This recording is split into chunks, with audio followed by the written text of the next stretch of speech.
تو 10 محرم الحرام کا روزہ رکھنا یہ گویا کہ سنت موسیٰ علیہ السلام بھی ہے، ہمارے نبی کریم صلی اللہ علیہ وسلم اور دیگر صحابہ کرام کی سنت بھی قرار پائی ہے۔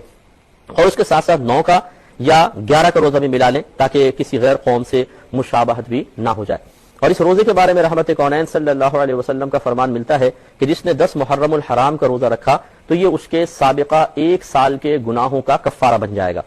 تو آپ دیکھیے 1 سال کے گناہ جتنے بھی ہیں پیچھے سب کے سب معاف ہو جائیں گے اس ایک روزے کی برکت سے۔ اس لیے کوشش کیجئے، اور اگر آپ کے گھر میں دیگر افراد ہیں ان کا ذہن بھی بنائیے کہ اگر کوئی مشکل نہ ہو، ویسے بھی غالباً ہمارے یہاں تو چھٹی بھی ہے، 10 میں ہم گھر پر ہی ہوں گے، 9 میں بھی شاید 9 کی چھٹی ہے، تو 9 اور 10 کا روزہ آرام سے گھر میں آسانی سے کٹ بھی سکتا ہے اور انشاءاللہ یہ فضیلت بھی حاصل ہو سکتی ہے۔ کہ نبی کریم صلی اللہ علیہ وسلم جب مکہ المکرمہ سے مدینہ منورہ تشریف لائے تو یہاں پہ اس وقت یہود موجود تھے اور فوری طور پہ نبی کریم صلی اللہ علیہ وسلم نے انہیں مدینہ سے نہیں نکالا تھا۔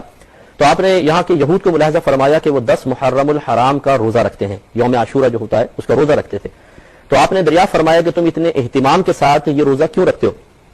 انہوں نے عرض کی کہ یہ وہ دن ہے جس میں اللہ تبارک و تعالی نے فرعون اور اس کی قوم کو غرق کیا اور موسیٰ علیہ السلام اور آپ کی قوم کو ان کے شر سے نجات عطا فرمائی۔ تو موسیٰ علیہ السلام نے اس نجات کے شکرانے کے طور پہ روزہ رکھا تھا، تو ہم بھی ان کی موافقت میں روزہ رکھتے چلے آ رہے ہیں۔ جب نبی کریم صلی اللہ علیہ وسلم نے یہ بات سماعت فرمائی تو آپ نے صحابہ کرام سے ارشاد فرمایا کہ موسیٰ کی موافقت اختیار کرنے میں ہم یہود کے مقابلے میں ہم ان سے زیادہ قریب ہیں، یعنی ہمیں چاہیے کہ موافقت کریں، یہود سے زیادہ ہم ان سے قریب ہیں۔ لہذا نبی کریم صلی اللہ علیہ وسلم نے صحابہ کرام کو 10 محرم الحرام کا روزہ رکھنے کا حکم ارشاد فرمایا۔ تو کسی نے عرض کی یا رسول اللہ صلی اللہ علیہ وسلم اگر ہم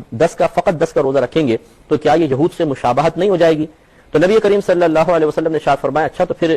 9 یا 11 کا روزہ بھی ملا لو، یعنی ایک دن کا اور روزہ ملا لو 9 یا 11 کا۔ تو اس لیے یہ خود نبی کریم صلی اللہ علیہ وسلم کا طریقہ یقیناً سی بات ہے کہ آپ صحابہ کرام کو ارشاد فرما رہے ہیں، تو آپ نے خود بھی روزہ رکھا اور صحابہ کرام نے بھی رکھا۔